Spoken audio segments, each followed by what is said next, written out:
Habari leo magazetini. Today in media. Aujourd'hui dans les médias. Uyu munsi mu itangazamakuru. Kuva kuwa mbere kugeza kuwa gatanu kuri Primo Media Rwanda.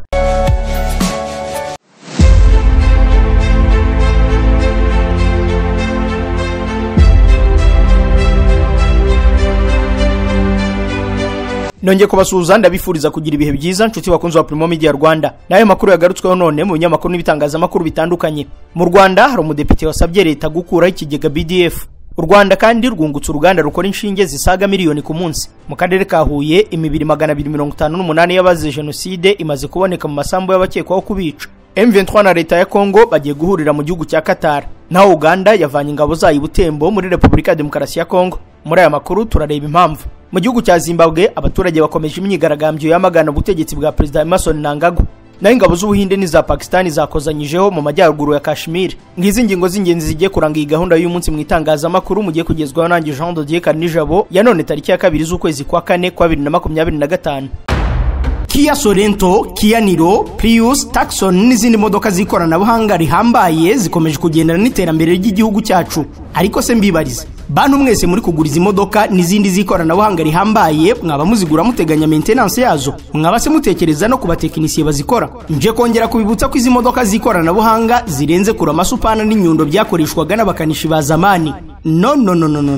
Gukora izi modoka z'ikoranabuhanga birigwa kandi bikeneye ubumenyi bwihariye kuko nibyo bizifasha kuramba. Muntu uri kugura imodoka y'ikoranabuhanga ukayikoresha muri ba rupigapiga, rekeraho kwiyangiriza no kwishyira mu bihombo. Reka nkurangira hari aba engineer babyize kandi babirambyemo nshingiye ku buhamya bw'abahagiye mbere yawe. Nta handi ni muri Auto Korea Maintenance Limited. Abo bumenyi buke bazakubwira ko bateri zazo zapfuye kandi zikeneye gusa upgrading. Bazakubwira ko moteri electrique cyangwa convertisseur zikeneye gusimbuzwa nyamara ari ugupapira. Tandukana nabo ugane Auto Korea Maintenance Limited. Ukigura imodoka ukabagana aba bahanga bakugira inama y'uburyo ikorerwa maintenance bakanagufasha kuyikurikirana. Rindi imodoka yawe guhorana ibibazo bya buri gihe, uyirinde gusaza no gupfa imbura gihe uyijyana muri Auto Korea Maintenance Limited kuko niho hari abatekinisiye basuzuma bakakumenyera uburambe bw'ibyuma biyigize, ibikeneye gusimbuzwa, bakanita kuri systeme zose z'imodoka. Uretse ubuhanga bwihariye mu gusuzuma imodoka z'ikoranabuhanga rigezweho, banakugira inama ku mavuta n'amaproduit imodoka yawe ikoresha, bakayikorera programming ndetse zigeze igihe cyo kwa upgrading bateri zazo barabigukorera. Dukorera Gikondo hafi ya Kiliziya Gatolika ku muhanda wo kwa Mironko. Ku bindi bisobanuro mwaduhamagara cyangwa mukatwandikira kuri 0786 20 60 54. Auto Korea Maintenance Limited, igisubizo ku modoka z'ikoranabuhanga mu Rwanda. Mu ivuriro Everlife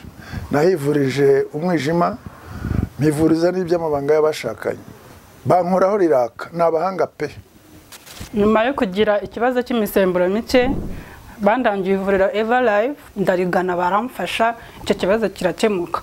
Nyuma naje kujyana n'umubyeyi wanjye afite ikibazo cya hypertension, ubu ngubu n'umuziba. Nashishikariza abantu bafite ibibazo by'imisemburo bigatuma batabyara, bigatuma imihango yabo itaza neza nkuko bikwiye, kuba mwagana ivuriro Everlife bakabafasha. Murakoze cyane. Ivuriro Everlife rikorera Nyabugogo rimaze kuba ubukombe mu Rwanda no hanze yarwo mu kuvura indwara bakoresheje imiti y'ibimera kandi itunganyijwe neza mu buryo bw'ibinini, poudre cyangwa liquide.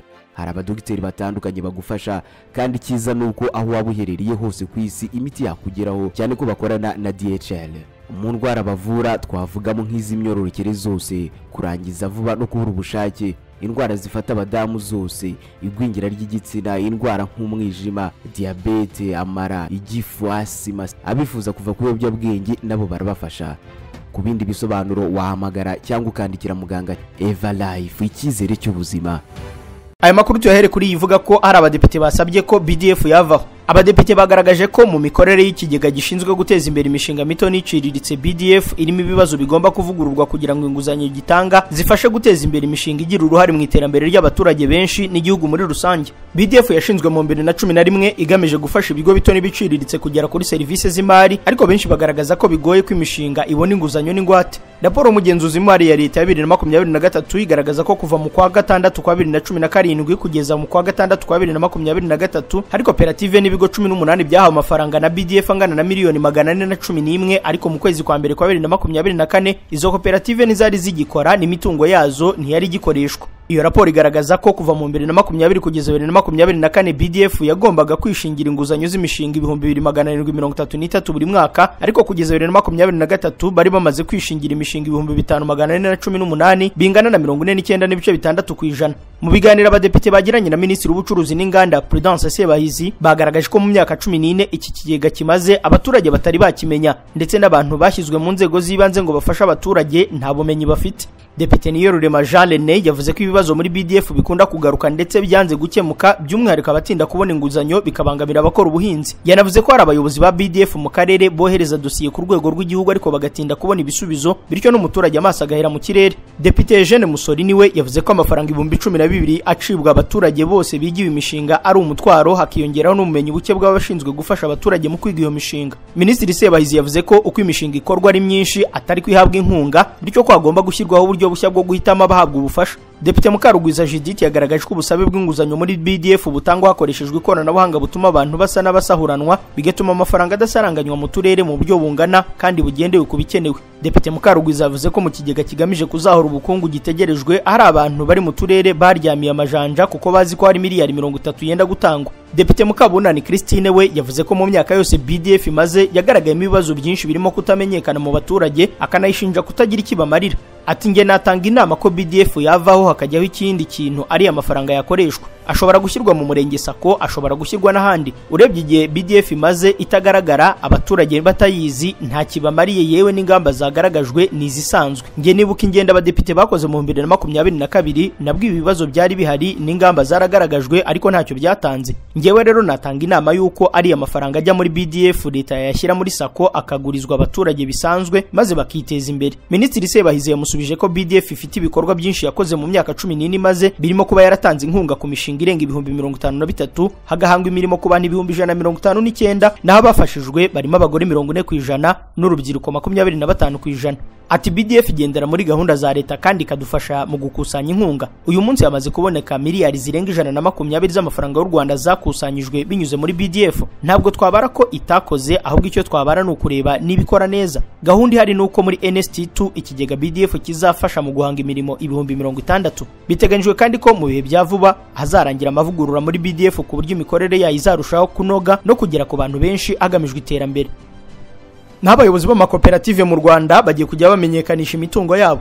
Hashize iminsi havugwa ikibazo cy'imicungire mibi y'amakoperative n'imiyoborere yayo mu Rwanda, ku buryo n'abanyamuryango bagiye bashinja bamwe mu babayobora gucunga nabi no kunyiriza umutungo wabo. Ibi bibazo by'imicungire nibyo Minisitiri w'Ubucuruzi n'Inganda Sebahizi Prudence yasabwe ibisobanuro n'abadepite. Abadepite bashyikirije Minisitiri w'Ubucuruzi n'Inganda ibibazo babonye mu igenzura bakoze byiganjemo ubumenyi buke bw'abayobora amakoperative, imiyoborere mibi n'imicungire mibi y'abayobozi badafite ubunyangamugayo n'ubunyamwuga kandi badakurikirana imicungire y'amakoperative babarizwamo. Bavuze ko ikibazo cy'imiyoborere n'imicungire y'amakoperative itanoze gikomeje kudindiza iterambere ryayo, maze basaba Minisitiri w'Ubucuruzi n'Inganda gutanga ibisobanuro. Mu rutonde rw'ibibazo bagize bati nk'urugero rw'amakoperative abayobozi n'abacungamari banyereza umutungo wayo, nka koperative yo mu karere ka Gicumbi yitwa koperative ihuza aborozi ba kijyambere iya Kibo, ifitiye umwenda abanyamuryango bayo Banki ya Kigali na Heza International, ariko yananiwe kwishyura umwenda urenga miliyari y'amafaranga y'u Rwanda. Abadepite basabye Minisitiri w'Ubucuruzi n'Inganda gusobanura neza ingamba zatuma ibibazo nk'ibi bikemuka, amakoperative akarushaho gukora neza kandi akagirira akamaro abanyamuryango.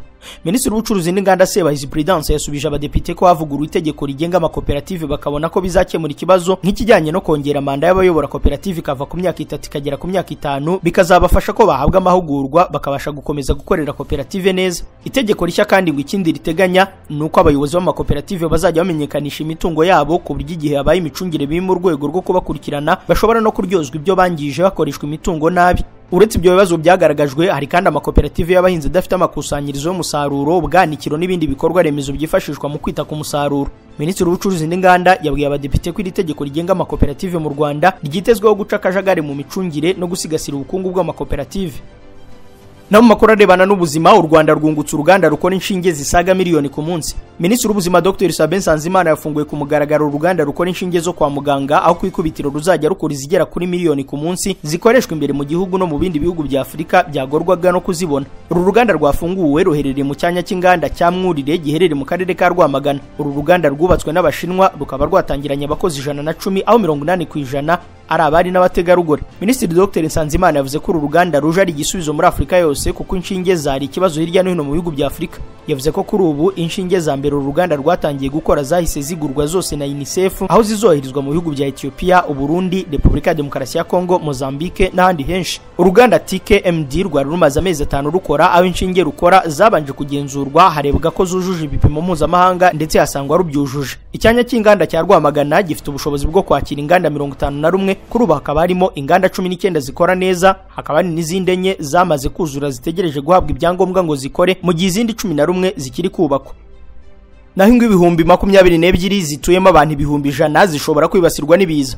Minisitiri ushinzwe ibikorwa by'ubutabazi Major General Retired Albert Murasira yatangaje ko mwibarura bakoze basanze hari uduce 522 turimo inzu ibihumbi 22 dutuwe n'abageze ku bihumbi 100 dushobora kwibasirwa n'ibiza mu bihe by'imvura nyinshi y'itumba. Yabigaritse ubwo yagizaga ku nteko rusange ya Sena gahunda igihugu gifite guhangana n'ibiza byibasira ibice bitandukanye by'igihugu mu bihe by'itumba, aho yahamije ko bahora bagenzura kugira ngo ubuzima bw'abatuye butabarwe mbere y'uko ibiza bibibasira. Major General Retired Murasira yavuze ko uduce dushobora kwibasirwa n'ibiza mu gihugu hose basanze ari 522 turimo ingo zirenga ibihumbi 22, abantu bahatuye bakaba bageze hafi ku bihumbi 100. Harimo ubuhinzi buri kuri hegitari zirenga ibihumbi 25 n'ibikorwa remezo bishobora kwibasirwa bigeze hafi kuri 200 n'inyubako rusange n'ibiro n'insengero zigeze kuri 20. Ingo zifite ibyago byinshi byo kwibasirwa n'ibiza mu karere ka Rusizi ni 88, muri Rubavu ni 452, muri Rutsiro ni 424, Nyabihu ni 364, mu gihe ingo zishobora kwibasirwa n'ibiza mu karere ka Nyamasheke ari 100. Yagize ati byose turi kubikurikirana tukavuga ngo aha niho tugomba guhoza ijisho, haramutse hagize ikiba cyangwa igishaka kuba tukaburira abantu mbere y'igihe, ariko biramutse binabaye tukaba twiteguye gutabara. Yashimangiye ko mu gihe cy'itumba ari bw'ibiza byibasira cyane ibice bitandukanye, ariko inkuba akaba arizo zica abantu benshi zikagaragara mu bihe bitandukanye. Minisitiri General Retired Murasira yagize ati hari ahantu twagiye tureba twavuga ko hari ibyago byo kwibasirwa n'ibiza, icyo gihe tuhashyira imbaraga mu bugenzuzi. Yamije ko ubudahangarwa bw'ibice bitandukanye byo mu gihugu ku guhangana n'ibiza biri ku rugero rwa 46%. Imibare igaragaza ko ibiza byibasiye u Rwanda mu 2023 byangije ibintu bifite agaciro ka miliyari zirenga 222 na miliyoni 300 z'amafaranga y'u Rwanda. Mu makuru avuga mu turere ihuye imibiri 258 y'abazize jenoside imaze kuboneka mu masambu y'abakekwaho kubica.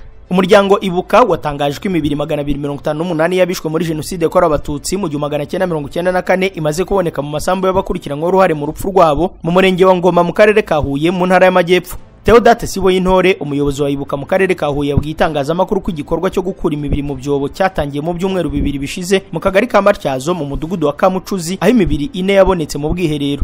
Ibikorwa byo gushakisha iyo mibiri bikomeje gukorerwa mu isambu ya Sara Kimandwa, aho imibiri irenga 170 yabonetse ahantu hatandukanye, harimo no mu rugo rw'umuryango we no mu bice byaho bubatse ubwiherero.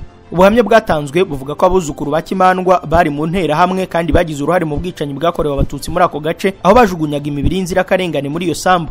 Ngo nyuma ubwo butaka bwa Kimandwa bwagurishijwe undi muturage mu mwaka wa 2000. Andi makuru yaratanzwe kandi tuma hakomeza gushakishwa imibiri iza kuboneka mu mudugudu wa Rurenda mu isambu y'uwitwa Kanamugire Kariste bita Superi, ahatahuwe imibiri myinshi. Kanamugire ni umwe mu bahamijwe n'inkiko gacaca icyaha cya jenoside yakorewe abatutsi ndetse yaciriwe urubanza adahari. Mu gihe cya jenoside bivugwa ko yari yarabitse imihoro mu rugo rwe ikaza gukwirakwizwa mu ntera hamwe kugira ngo bayikoreshe mu kwica abatutsi bari bahungiye kuri Paruwasi Gatolika ya Ngoma ndetse n'abari bahunze urufaya rw'amasasu hafi y'ikigo nderabuzima cya Matyazo. Muri uyu murenge wa Ngoma mu mwaka wa 2024 ahabonetse imibiri irenga ibihumbi 2 y'abazize jenoside yakorewe abatutsi. Siboyintore avuga ko ibikorwa byo gushaka imibiri y'abazize jenoside bigikomeje. Mu mwaka wa 2023 hari abantu 7 bafunzwe bashinjwa guhisha amakuru yerekeye aho imibiri y'abazize jenoside yashyinguwe. Siboyintore ati ibi byatumye hakomeza gushyirwaho ingamba zo gukomeza gushakisha amakuru kuhana imibiri y'abazize jenoside itaraboneka iherereye ndetse itarabasha no gushyingurwa mu cyubahiro kugira ngo ishyingurwe.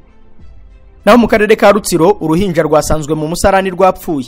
Mu bwiherero bw'inzu y'umuturage witwa Nyirabazira Kerozete hasanzwemo uruhinja rwapfuye. Byabereye mu murenge wa Mushubati mu kagari ka Gitwa mu mudugudu wa Rwintore. Umunyamabanga nshingwabikorwa w'umurenge wa Mushubati mwene data Jean Pierre yabwiye ikinyamakuru igihe ko aya makuru ari ukuri, avuga ko iperereza ku gushaka uwataye uruhinja mu musarani rigikomeje. Atwarutayemo ntaramenyekana, turi gukorana n'ubuyobozi bw'umudugudu n'abajyanama b'ubuzima ngo tumenye abari basanzwe batwite turebe uwaba yakuyemo inda. Mwene data yaboneyeho gukangurira abantu kwirinda kugwa mu byaha kuko uwo bigaragayeho ko yabikoze wese abihanirwa nk'uko amategeko abiteganya. Yasabye abangavu kwirinda kujya mu busambanyi no gukora imibonano mpuzabitsina idakingiye mu kwirinda ibyaha byabaho. Mwene data yatunze agatoki ababyeyi bahakata abana babo iyo batwaye inda bigatuma abangavu batiyakira, ibishobora kuba byatuma abana biheba bakaba bakuramo inda. Mu karere ka Nyamasheke ho umusore yashatse kwica nyina amubuze yica ingurube. Nshimiyimana Bonane w'imyaka 23 ubana na nyina mu mudugudu wa Nkamba mu kagari ka Banda mu murenge wa Rangiro mu karere ka Nyamasheke yatawe muri yombi nyuma yo gushaka kwica nyina akoresheje umuhini. Nyina mucitse afata uwo muhini awuhondaguza ingurube yamushikiwe kugeza ipfuye. Umuturanyi w'uyu muryango avuga ko uyu musore ibikorwa bibi akora bigaragaza ko yabakoresha ibiyobyabwenge, akaba ngo yatashye asaba nyina ibiryo, nyina mubwira ko ntabyo. Yahise azabiranwa n'umujinya w'umuranduranzuzi afata umuhini abwira nyina ko agiye kumwica. Yakomeje agira ati kuko butari ubwa mbere agerageza gushaka kumwica, ubwa mbere nyina ahise yirukira mu nzara kinga, umusore amubuza afata amabuye amenagura ibirahuri by'inzugi n'amadirishya ashaka aho yinjirira ngo asange nyina mu nza mwica. Abuze uko amwinjirana afata wa muhina ahondagura n'uburakari ingurube yamushikiwe yari iri mu kiraro kugeza yishe. Twahise duhamagara ubuyobozi n'inzego z'umutekano baraza baramufata, agiye gushyikirizwa sitasiyo ya Ribu ya Kanjongo ngo bibazwe. Umuyobozi w'akarere ka Nyamasheke wungirije ushinzwe imibereho myiza y'abaturage Mukankusi Atanazi avuga ko babimenye ko ari amakimbirane ababaje, aturetse n'umuntu n'itungo kuryica urihohoteye nk'uko yagize iriya ngurube bihanwa n'amategeko. Abaturage bacu bakwiye kwirinda amakimbirane. Yavuze kandi ko hari n'izindi ngo zo mu karere ka Nyamasheke bafite zibana mu makimbirane ko bagerageza kuzigisha hakabiziyavamo nizikigishwa kuko ari urugendo, nubwo hari izinangira zikagirwa indi nama yazifasha aho kwishora mu bigize icyaha. Amakuru agaruka ku Rwanda tuyakomereze ku basenyeri b'i Burundi nabo mu Rwanda bifuza ko ubumwe bw'abarundi n'abanyarwanda bwagaruka nk'uko byahoze. Abasenyeri Gatolika mu Rwanda nabo mu Burundi batangaje ko bababajwe no kuba imipaka y'ubutaka hagati y'u Rwanda n'u Burundi gifunze, basaba abategetsi b'ibihugu byombi gusubiranya umubano no gushyira imbere inzira yo gukemura amakimbirane mu mahoro. Mu nama y'iminsi 2 yahuje abakuru ba Kiliziya Gatolika muri ibi bihugu yabereye Kibungo mu Rwanda, yarangiye aba basenyeri bavuze ko abategetsi bagomba gukemura ibibazo kugira ngo abantu n'ibyabo bisanzure mu ngendo na serivisi hagati y'ibihugu. Musenyeri Bonaventure Nahimana Arikepiskopi wa Gitega ari nawo kuriye Kiliziya Gatolika mu Burundi, yavuze ko abasenyeri b'ibihugu bashyigikiye ukunga ubumwe kw'abarundi n'abanyarwanda nk'uko byahoze. Mu kwezi gushize Minisitiri w'Ububanyi n'Amahanga w'u Rwanda yatangajwe ibihugu byombi biri mu nzira yo kumvikana mu bikorwa birimo kuba hagati y'abategetsi b'ibihugu byombi. Mu kiganiro cyihariye na BBC mu kwezi gushize, Perezida Evariste Ndayishimiye w'u Burundi aterekanye ibimenyetso, yavuze ko u Rwanda rugerageza gutera u Burundi ruciye ku butaka bwa Repubulika ya Demokarasi ya Kongo rubicishije mu muharire ditabara. Umuvugizi wa leta y'u Rwanda yavuze ko ibivugwa na Perezida Ndayishimiye bitangaje kuko inzego za gisirikare z'ibihugu byombi zirimo zirahura zikaganira ku kurinda imbibi z'ibyo bihugu no gusubiranya umubano hagati ya Gitega na Kigali umaze imyaka utari mwiza, ariko warushijeho kuzamba ubwo Burundi bwoherezaga ingabo zabwo ku butumire bwa leta ya Kinshasa gufatanya n'ingabo za FARDC kurwanya M23, umutwe u Rwanda rushinjwa gufasha. Abategetsi b'u Rwanda bagaragaje ko batishimiye icyo gikorwa cy'u Burundi kuko bashinja ingabo za FARDC gufatanya na FDLR iteje inkeke umutekano w'u Rwanda, ikaba inagizwe n'abasize bakoze jenoside yakorewe abatutsi mu Rwanda. Aba basenyeri batangaje ko bishimiye imihati y'ibiganiro hagati y'impande zombi bigamije gusubiranya umubano hagati y'ibihugu byombi. Inama y'aba basenyeri yari iyobowe na Musenyeri Bonaventure Nahimana na Cardinal Antoine Kambanda ukuriye Kiliziya Gatolika mu Rwanda, yishimiye iyimikwa rya Musenyeri Jean Bosco Ntagungira nk'umwepiskopi wa Diocese ya Butare mu Rwanda mu kwezi kwa 10 k'umwaka ushize, no kwimikwa kwa Musenyeri Emmanuel Ntakirutimana wa Diocese ya Bubanza na Leonidas Nitereka nka Musenyeri wa Diocese ya Rutana mu gihugu cy'u Burundi bimitswe mu kwezi kwa 2 umwaka. Inama y'aba basenyeri yinubiye kuba mu Rwanda hari kiliziya zigifunze imiryango, basaba abategetsi bireba gufungura izujuje ibisabwa. Aba basenyeri kandi banasoje bamagana amagambo y'urwango no guhembera ubugizi bwa nabi no gukoresha abaturage mu nyungu za politike bikorwa n'abatandukanye bafite uruhare mu makimbirane ariho. Mu makuru kandi agaruka ku Rwanda, intumwa ya Trump akaba na sebukwe umukobwa we ategerejwe mu Rwanda no muri Kongo. Umucuruzi Masad Boulos yagizwe umujyanama mukuru mu bibazo bya Afurika muri Minisiteri y'Ububanyi n'Amahanga kandi ategerejwe kuri uyu mugabane muri iki cyumweru. Boulos akora kandi nk'umujyanama mukuru wa perezida ku bibazo by'Abarabu n'Uburasirazuba bwo hagati, yibanda cyane kuri Libani, igihugu yakomotsemo akiri ingimbi yimukira muri Leta Zunze za Amerika. Umuhungu we Michael Boulos yashakanye n'umukobwa muto wa Perezida Trump, Tiffany Trump. Boulos yiteguye kujya muri Repubulika ya Demokarasi ya Kongo, u Rwanda, Kenya na Uganda guhera ku wa 4 hagamijwe guteza imbere ibiganiro by'amahoro mu burasirazuba bwa Kongo no guteza imbere ishoramari rya Amerika mu karere. Ikinyamakuru Semaphore cyari cyabanje gutangaza ko Boulos ashobora kubona umwanya wo kwibanda ku karere k'ibiyaga bigari cyane amakimbirane mu burasirazuba bwa Kongo ndetse n'icyizere cyo kugirana amasezerano y'amabuye y'agaciro na Kinshasa, bikaba ari byo biri ku murongo w'ibyigwa. Aka karere ashobora kuzakomeza kukibandaho cyane mu nshingano ze nk'umuyobozi wo muri Amerika nk'uko yabitangarije ikinyamakuru Semaphore. Bivugwa ko Boulos yamaze kugirana inama n'abategetsi baturutse mu Rwanda no muri Kongo mu kwezi gushize nk'uko abantu babiri bafite ubumenyi kuri ibyo biganiro babivuze. Mu kanya aya makuru turakomereza hanze y'u Rwanda. Urifuza ikinyobwa kikumara inyota ariko cyuzuye intungamubiri? Ngwino nkuze n'abakuzanira ibinyobwa bya Brava byihariye kuba bifite isukari nke ariko bikaba ntagereranywa mu buryohe. Brava Juices zikozwe 100% mu mbuto z'umwimerere, bigafasha umubiri wawe kwiyubaka mu gihe nawe uryoherwa kugera ku nyota. Nta zindi produits z'inkorano zongerwamo dushakisha ubundi buryohe, byose ni umwimerere kuko buri uko usomye kuri Brava Juices mu moko yazo arenga 10, umunezero, ibyishimo n'akanyamuneza nibyo bigutaha. Nawe ngwino uhabwe ikaze mu isi y'abasirimu, gana iduka rikwegereye mu Rwanda hose baguhe Brava Juices. Namwe mwifuza kurangura mwazibariza muri Kilan International, ni mu iduka riherereye mu mujyi rwagati unyuze ku muhanda wo munsi ya La Galette ujya hahoze Premier Betting, ni ku muryango nimero 5. Ushobora no kutubariza kuri 0788 68 67 ni umubeshyi niba hari uwakubwiye ko ibintu bihenze byose biba ari byiza. Uku kuri Mento Auto Export yakumenye mbere maze igira igitekerezo cy'abahanga cyo kuzanira abanyarwanda imodoka nziza zigezweho zirimo n'izikoreshwa n'amashanyarazi. Guhera ku $5,000 by'amadolari kuzamura, Mento Auto Export ikuzanira imodoka nziza ya hybride. Bitwara iminsi iri hagati ya 30 na 40 yonyine. Ubishyura 40% by'igiciro cy'imodoka, andi ukazayishyura imodoka yakugezeho. Humura nta uzongera kukwiba, kuko mbere yo kwishyura mugirana amasezerano imbere ya notaire. Ibirebana no kukugira inama y'imodoka nziza yo kugura babigukorera ku buntu, kandi nyuma yo kukuzanira imodoka bakurikirana iby'ubuzima bwayo ku buntu mu gihe cy'amezi 3. Izi modoka ziva mu bihugu nk'Ubushinwa, Ubuyapani, Korea, Dubai, Canada no mu bihugu by'Uburayi. Naho ibi byiza byose bitari bihagije, Mento Auto Export ibazanira ibikoresho n'ibyuma by'imodoka by'ubwoko bwose bikugeraho mu minsi 7 yonyine. Babikura mu Bushinwa, Korea na Dubai. Bahamagare kuri 07 35 85 00 90 cyangwa wandike ubutumwa kuri WhatsApp kuri 07 87 88 66 47 cyangwa ugana aho bakorera mu nyubako ya Town Center Building TCB inyuma ya Centenary House muri floor ya 3 mu muryango nimero 025B. Wanasura urubuga rwabo rwa internet y3.mentomotors.com cyangwa ukabandikira email kuri info@mentomotors.com. Mento Auto Export, you trust we deliver. Hanze y'u Rwanda, M23 na leta ya Kongo bagiye guhurira muri Qatar.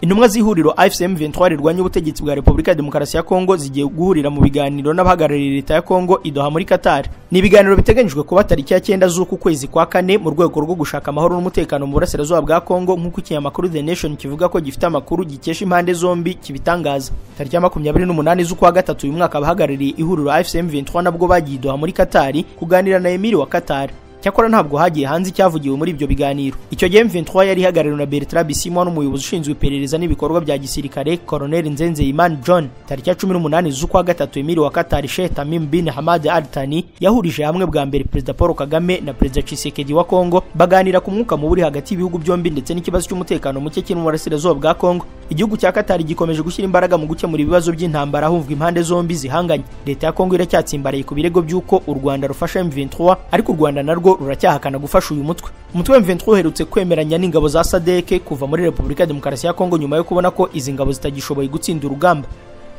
Tshisekedi we yadohoreye abanyamerika bari bakatiwe igihano cy'urupfu ku ruhare muri coup d'etat yaburijwemo.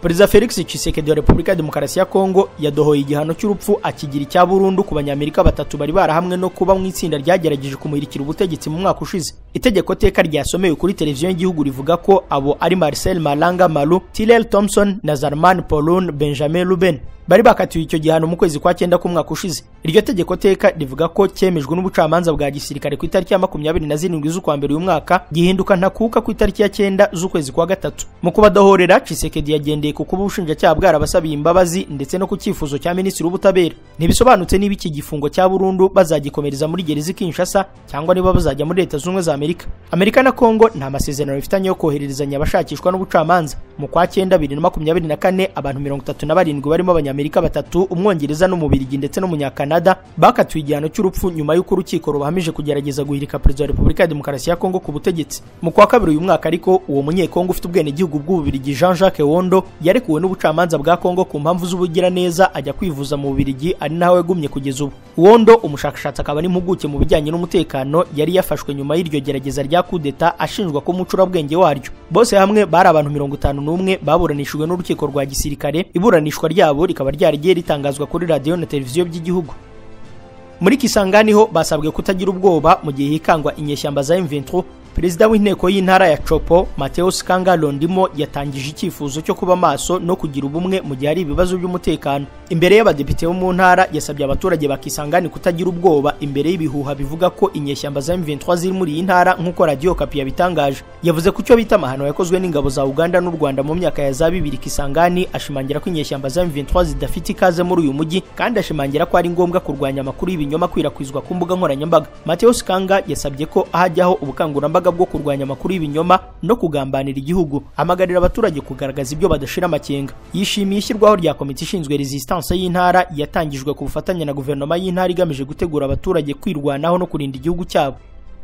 Aha muri Repubulika ya Demokarasi ya Kongo kandi abadepite barashinja Vital Kamerhe gukingira leta ikibaba aho gukora akazi ke. Abatavuga rumwe n'ubutegetsi mu nteko ishinga amategeko bahagurukiye kurwanya ubuyobozi bwayo bwa Vital Kamerhe n'abambari be. Imbere y'itangazamakuru, Christian Mondo Nsimba, perezida w'itsinda ry'abadepite bakomoka mu ishyaka Ensemble pour la République, yamaganye kuba inteko ishinga amategeko itagenzura guverinoma, cyane cyane ku bijyanye n'ishyirwa mu bikorwa ry'ingengo y'imari. Mu kwamagana iki kibazo, Christian Mondo aricuza kuba inteko ishinga amategeko idakora, bityo akavuga ko guverinoma ikingiwe ikibaba. Christian Mondo Nsimba yabyamaganye agira ati: inteko ishinga amategeko ntabwo ikora, guverinoma ikingiwe ikibaba, ntabwo tugenzura imishahara cyangwa ngo tugenzura abantu ku rugamba, nta bushobozi rusange bwo gucunga ingabo, twacecekesheje abantu bose.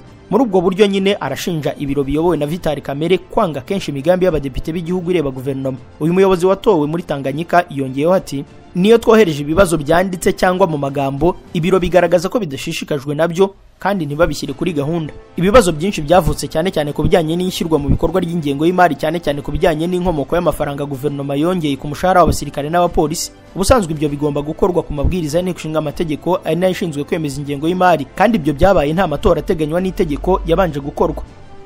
Urupfu rw'umupolisi wa Kongo wakubiswe na bagenzi be rwababaje benshi, barimo na minisitiri w'intebe waruvuzeho. Amashusho y'abapolisi benshi barimo guhondagura umuntu mu muhanda Kinshasa yazengurutse henshi ku mbuga nkoranyambaga, akaba yahujwe n'urupfu rw'umupolisi Fiston Kabeya.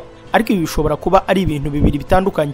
Igipolisi cya Kongo kivuga ko uburyo Kabeya yapfuyemo butarasobanuka neza, kandi kikaburira abantu kwirinda amakuru atariyo kubivugwa kuri uru rupfu. Urupfu rw'uyu mupolisi wo mu muhanda rwemejwe mu mashusho y'ubuhamya butangwa n'uvuga ko ari mugenzi wa Kabeya, wavuze ko Kabeya yakubiswe n'abashinzwe umutekano wa minisitiri w'intebe kuko yabujije imodoka zigendana nawe kunyura hatemewe n'amategeko. Uku gukubitwa rero ngo riko kwamuviriyemo urupfu. Igipolisi cya Kongo cyemeza ko wapfuye ari Brigadier Kabeya Fiston wo mu ishami rya polisi yo mu muhanda Kinshasa. Mu itangazo ryo kuwa kabiri nijoro, ibiro bya minisitiri w'intebe Judith Suminwa wakomeje gushyirwa ku gitutu byavuze ko Suminwa ababajwe cyane no kubura umugabo witangiye gukorera igihugu, kandi ko yihanganishije umuryango we. Yasabye kandi ubucamanza bwa gisirikare ko bugomba gukora akazi kabwo, yemeza kandi ko iperereza ririmo gukorwa. Ibinyamakuru byo muri Kongo byemeza ko Fiston Kabeya yakubiswe kuwa kabiri y'icyumweru gishize ari mu kazi mu muhanda uzwi nka Boulevard Mojimba Kinshasa mu murwa mukuru, ari nabyo byamuviriyemo urupfu. Bamukubita, abashinzwe umutekano mu itsinda rya minisitiri w'intebe bashinje Brigadier Kabeya kutorohereza imodoka za minisitiri w'intebe, baramukubita mbere yo kujya kumufunga. Nyuma ajyanwa kwa muganga aho yapfiriye ku cyumweru nk'uko ibinyamakuru byo muri Kongo bibivuga.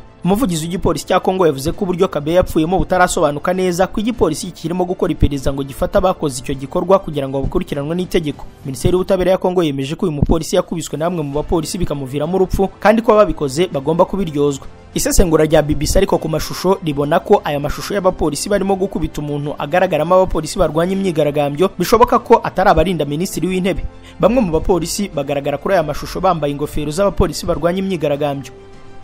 Naho Jean Pierre Bemba arashinjwa kubiba amacakubiri hagati y'abavuga Iringara n'abavuga Igiswahili. Societe Civile yo muri Repubulika ya Demokarasi ya Kongo yashinje minisitiri w'intebe wungirije akaba na minisitiri w'ubwikorezi Jean Pierre Bemba kubiba amacakubiri n'inzangano hagati y'abanyekongo bavuga Iringara n'abavuga ururimi rw'Igiswahili. Itsinda ry'impuguke z'imiryango itegamiye kuri leta rigitabaje umushinjacyaha mukuru mu rukiko rw'iremezo kugira ngo akurikirane icyo risobanura ko ari imbwirwaruhame zibiba urwango zikwirakwizwa na minisitiri Bemba binyuze mu nama akoresha zigamije gukangurira urubyiruko kujya mu gisirikare. Nk'uko Dieudonné Mashagarusa, umuzabikorwa w'imiryango itegamiye kuri leta bitangaza, ngo amagambo ya Jean Pierre Bemba abangamiye cyane ubumwe bw'igihugu no kubana neza. ati twakurikiranye amagambo ashobora gufatwa nko guteza amakimbirane, ashobora guteza umwiryane hagati ya Bangala, abavuga Iringara n'Abaswahili ndetse n'abandi bose. Jean Pierre Bemba yiha uburenganzira butari ubwe bwo guha ubwenegihugu, cyane cyane ubwenegihugu bw'u Rwanda washatse, kandi akambura ubwenegihugu bwa Kongo watekereza ko atujuje ibyo asaba cyangwa watekereza ko ashobora kwambura ubwenegihugu bwe. Kuri we disikuru zibiba amacakubiri ndetse no kwanga abanyamahanga ntabwo zamaganwa gusa n'itegeko nshinga rya Kongo, ahubwo zinanyuranya n'icyifuzo cyo kubana neza gishyigikiwe n'umuryango w'abibumbye. Ubwo Radio Okapi yasabaga ibisobanuro, ibiro bya Minisitiri w'Intebe wungirije akaba na Minisitiri w'Ubwikorezi n'itumanaho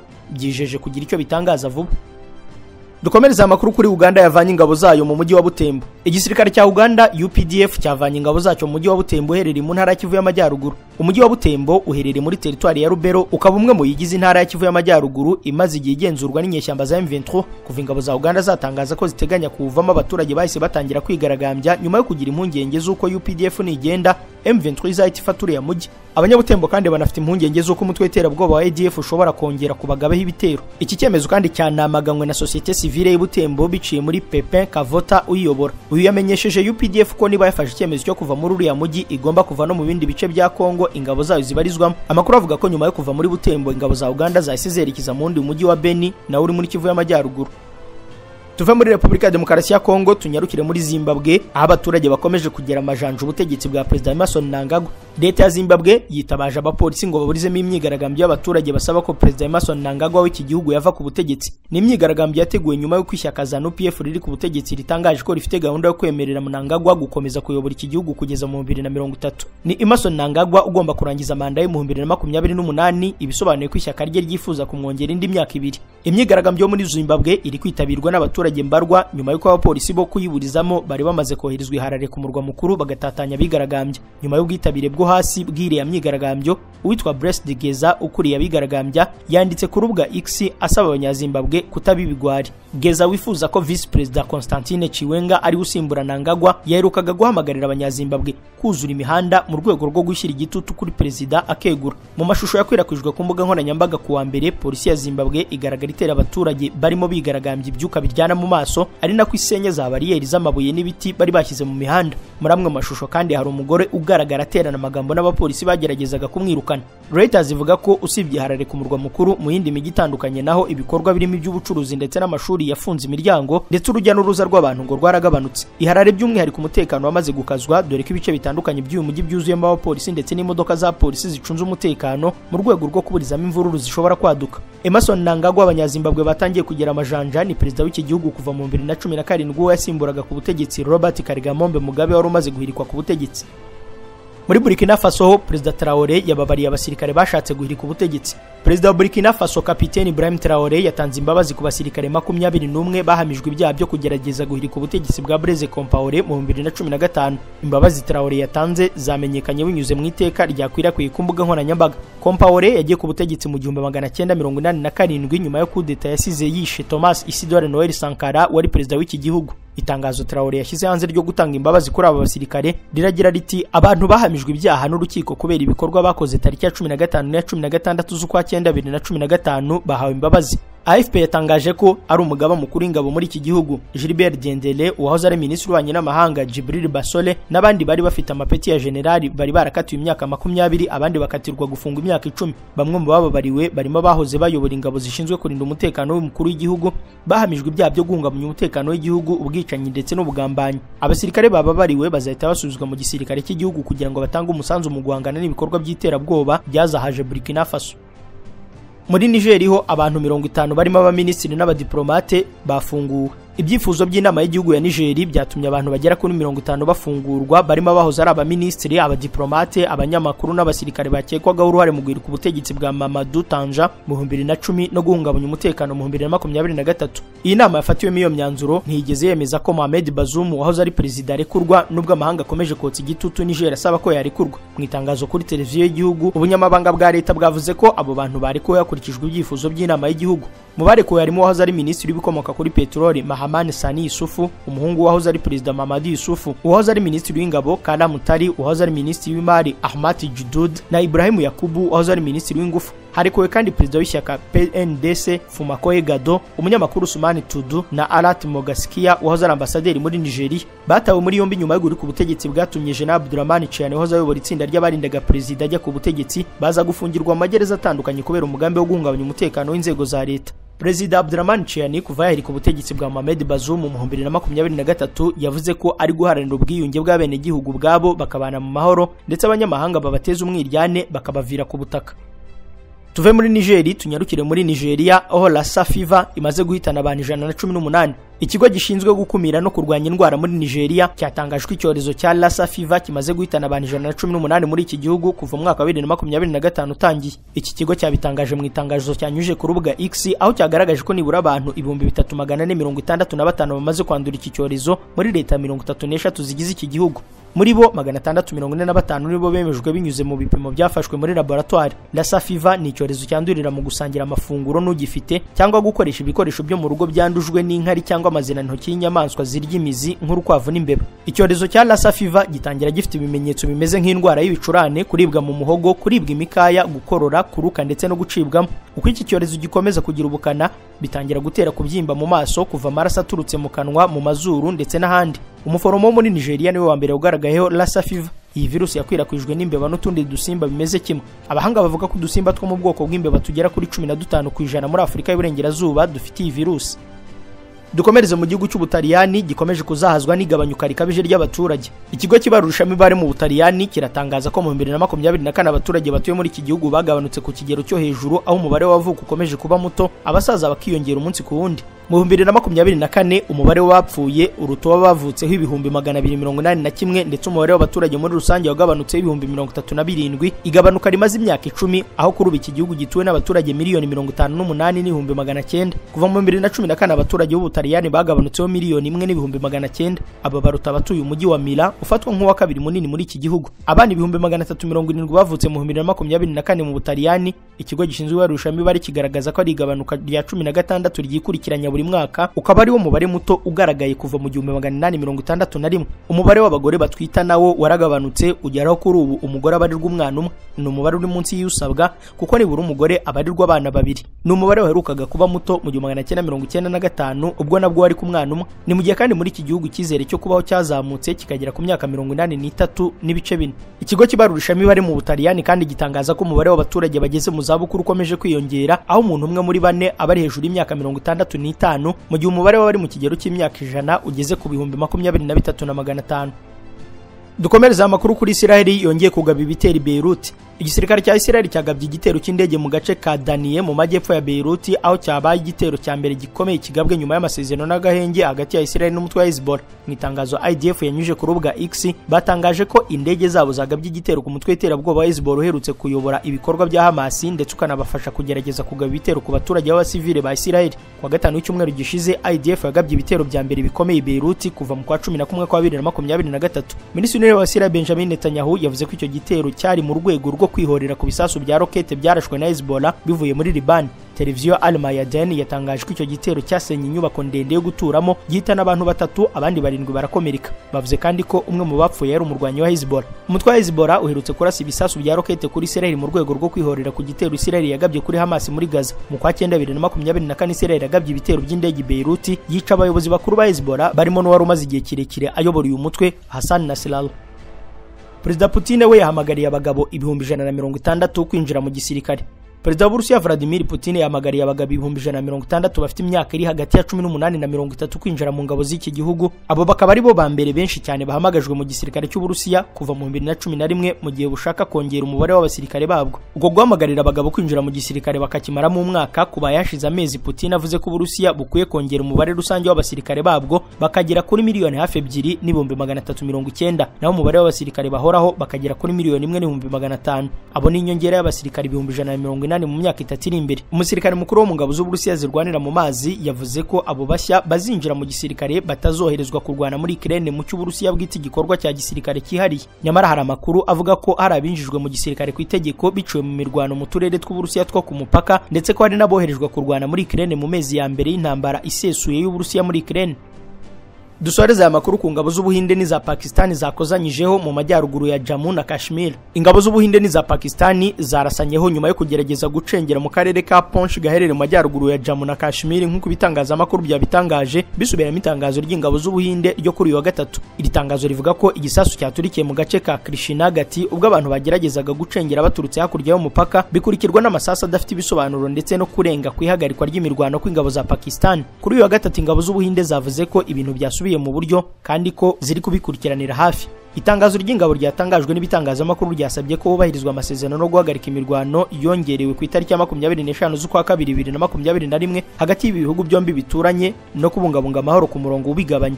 Hagati abashinzwe umutekano mu Buhinde bavuze ko bakajije umutekano mu karere ka Jammu nyuma yo gukozanyaho n'abarwanyi bitwaje intwaro ku itariki ya 31 z'ukwezi kwa gatatu. Ubuhinde na Pakistan byombi byitirira akarere kose ka Himalaya gafite akamaro gakomeye mu ntara Kashmir. Kuri ubu yagabanyijwemo ibice bitandukanye biyobowe n'Ubuhinde, Pakistan ndetse n'Ubushinwa.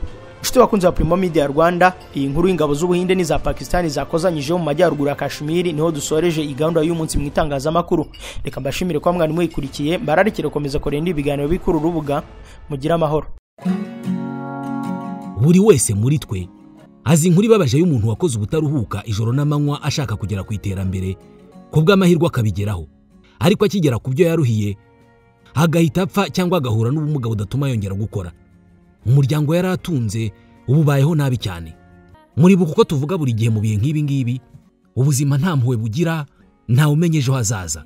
Nibyo nta umenyejo hazaza, ariyo mpamvu abareba kure bafite ubwishingizi bw'ubuzima, life insurance. Umunyarwanda, umurundi, umunyekongo, umugande cyangwa se undi wese wumva ikinyarwanda uba muri Amerika afite ibyago byo kwisanga mu bibazo twavugaga niba atazi Index Universal Life cyangwa Infinite Banking. Ubu ni ubwoko bw'ubwishingizi butarokora ubuzima gusa, ahubwo bushobora no kugukiza. Ntabwo nzi niba wari ubizi, ariko uyu munsi banke zikomeye ku isi zinjiza miliyari z'amadolari ziyakuye mu gushora amafaranga tuzibitsa muri kompanyi z'ubwishingizi, by'umwihariko ubu bwishingizi bwa Index Universal Life. Kubera iki tutatangira gukora ibyizi banke zikora? Wowe utanga amafaranga y'ubwishingizi bw'ubuzima, ayo mafaranga akabyara andi menshi azakubeshaho mu bihe by'uburwayi bukubuza kongera gukora cyangwa akabeshaho umuryango wawe mu gihe uzaba utagihari. Byitwa replacement of economic value. Ibi byose ntabwo byoroheye buri wese kubisobanukirwa. Gusa nzi umuntu w'impuguke mu by'ubukungu ubifitiye ibyangombwa byo ku rwego mpuzamahanga utanga serivisi zo gufasha abantu muri ubu bwoko bw'ubwishingizi n'ishoramari. Bernard Niyomugabo. Niba utuye muri Leta Zunze Ubumwe za Amerika ukaba uvuga kandi wumva ikinyarwanda, ni byiza kwegera Bernard Niyomugabo ngo aguhuze na kompanyi z'ubwishingizi zitanga inyungu nyinshi ukiriho bidategereje kupfa, agufashe mu birebana n'imisoro n'ibindi. Hamagara 240 605 21 cyangwa wandike email kuri niyomugabo25@gmail.com cyangwa se info@mylegacyplus.org cyangwa se nbernard@mylegacyplus.org cyangwa usura urubuga rwa internet wa@mylegacyplus.org. Aya mafaranga wita make utunze, ikintu gusaba cyonyine ni ukuyakiza uyu munsi kugira ngo nayo azagukize ejo. Save me today, I will save you tomorrow.